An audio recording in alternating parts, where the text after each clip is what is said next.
Gegeti'ye toğa varıp geldim. Geçe burada önü 2 gün toğa çıkıp oorul sasnalardı karap geldim deyim. Ne olup atat dep bir tekşirip sanitarный ahvalı monitoring kılsam bir oorulu sasna görgön jokмун. Gegeti kapçıgayınançı.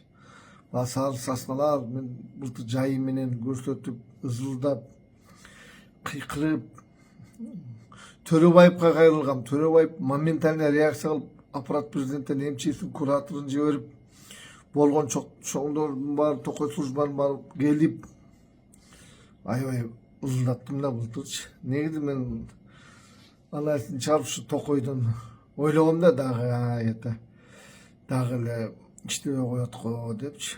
Бирок Токой башчы Мураталы Тагайып иштейт да. Негизи ал чарбачылык иш экен да. Мурун юристтер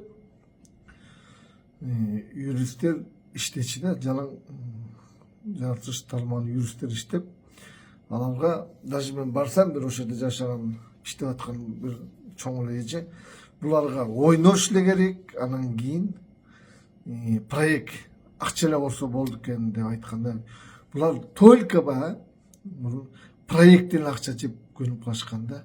Токойун курап атабы, чирип атабы, иши жок.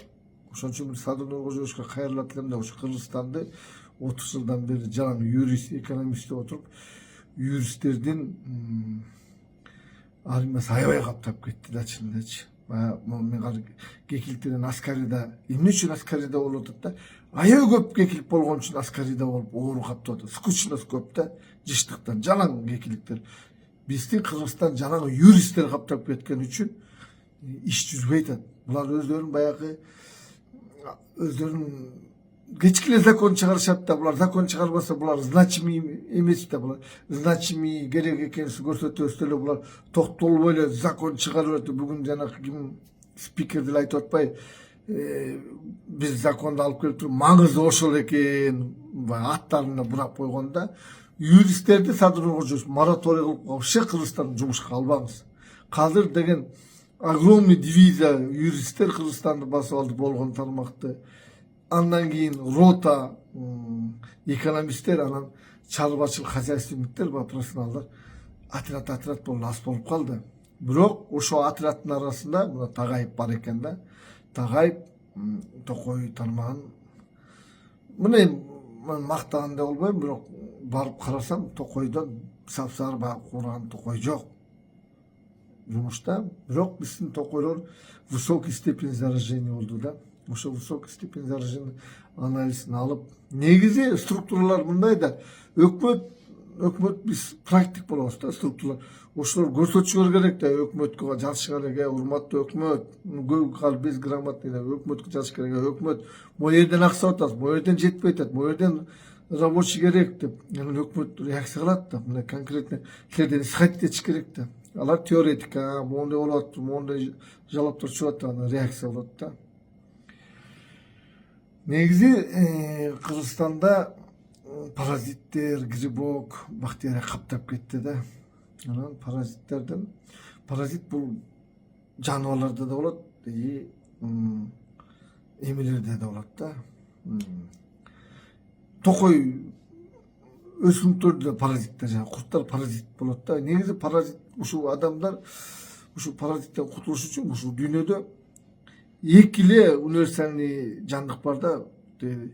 Муз океанда да жашайт, Африка алып барсаң да жашайт да. Бул адам менен эле жанагы ит, лайка да. Негизи ошо баарын стойкий болот да.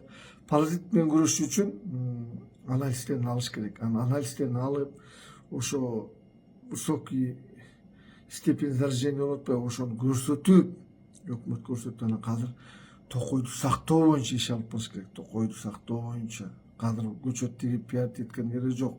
Казыр болгон Токойду сактап калуу жөнүндө жана паразиттер жоготпой, юристтер жоготпой, именно токойчулар келиш керек, именно ушу Тагайыпка окшогондор келиш керек да. Бүгүн бирок мен ушу кекиликтердин анализин Бишкекке алып бардым да, лабораториядан чыкты, бирок мен академия наукада алып бардым да. Анан анализин чыгып, ушул жөнүндө Мусаев Алмазга чалсам, Мусаев Алмаз уже пландары бар экен, кантип күрөшөм, эмне кылам, кекиликти кантип болгон орунду көрүшкөнгө уже Мусаев даяр да, иштенет. Анткени профессионал киши көрүп атасыңар, амурун юристтерге аларга барьер болчу, аларга ойнош болсо болду, акча тапса болду да, проекттин акча жеп жата берчү да. Бүгүнкү күндө Мусаев, Тагаев действительно жаратылышка көңүл буруп атат да. Бул жакшы буюрсачы, анткени биздин жаратылыш Соңкөлдө балык толтура болуш керек, Үскөлдө балык толтура болуш керек, тоодо кийиктер толтура болуш керек. Ошону эл жеш керек, ошону эл ичиш керек, балыгы калмаш керек, эл пайдасын көрүш керек. Биз ошондой мамлекетпиз. Өмүр бою Кыргызстан жаратылыш дүйнөсүнөн керектүүнү алып турганбыз. Бүгүн карап турсам, МПОлор көп жерлерде дагы эле браконьер деп болгон күнөөнү ошолорго жумшайт. Мына Мусаев өзү билди. Бул жерде браконьер күнөөлүү эмес, бул жерде система күнөөлүү. Мына өзүңөр көрүп атасыңар, мен токойду кыйдырыш үчүн канча кармаш жыламай. Токой деген өскөнчө 5 жолу кыйылат, суюртулат, просвещение деп жарык кылат, анан кийин аягына санитарный рубка, ушундай 5 жолу кыйылат да.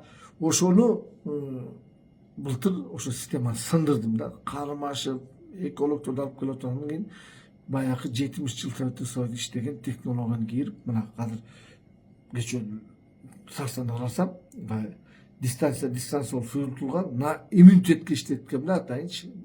Тим эле бири-биринен дистанция, бактерия, чорный усачка уже иммунитети күчтүү, сасына моюн бербей атат. Көрүп атасыңар кыргыз эл. Ошо жаратылышты түшүнгөн кишилер иштейли, аны түшүнбөгөндөр кыйкыра бербейли. Мына кекилик деген, кекилик аябай, бул нематод. Аскарта каптап кетти, бул кекиликти түшүнгөлө. Мен кекиликтин шорпосун жей албайм. Мен кыйын болсом 4 эле кекилик атат экенмин, кыйын болсом 5 кекилик атат экенмин да.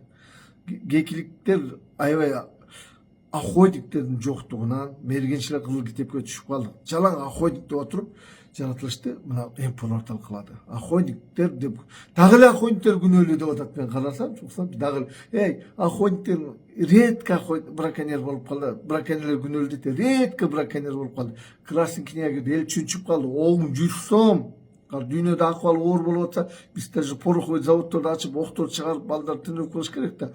Огун Турцияныкы тияк 100 сом, кымбат. Мылтык аткан киши жок. Анан Самаркандан самал уштар дагы эле браконьерлер деп атат. Браконьерлер болуп турганда жакшы экен да. Силер браконьер жок, зарарный, скучно, ооругап талкап салдыңарбы МПОлор. Кичине моюн алсаңар, бүгүн охотник деген красный книгага чыгып калды. Элдин баары охота менен иши жок. Жаныбарлар дүйнөсү эмнеден кырылат? Самолет үйрөнүп токтоткула. Азыр деген 30 жылдан бери Токмокто 4-5 миң охотник болуп чыгат. 10 чакты эле охотник, 3-4-5 миң охотник балансты кармап, зарарный очагты көбөйтпөй турчу баасы. Кекиликтерди атып көп. Азыр 30 жылдан бери охотник жок, кекилик аткан кыргыз жок азыр. Анан кекиликтер пикке жетти да, азыр ушундай высокий степень заражения болууда, жанакы гельмиттер чачып атат. Ага чымчыктар өлөт, баары өлөт, анан кийин пикке жеткенде баары өлүп калат. Мен ошого жеткирбейин деп атам. Аны Мусаев алмаз түшүндү, аны кандай күрөштү. Сан регулировка кылыш керек биринчи очередте. Анан экинчи очередте охоталарды мергенчилерге жөнөкөйлөтүш керек. Кыргыз деген мылтыктан алыстабаш керек. Анан кийин бир комплексный подход кылып, анан дарылашыбыз керек да.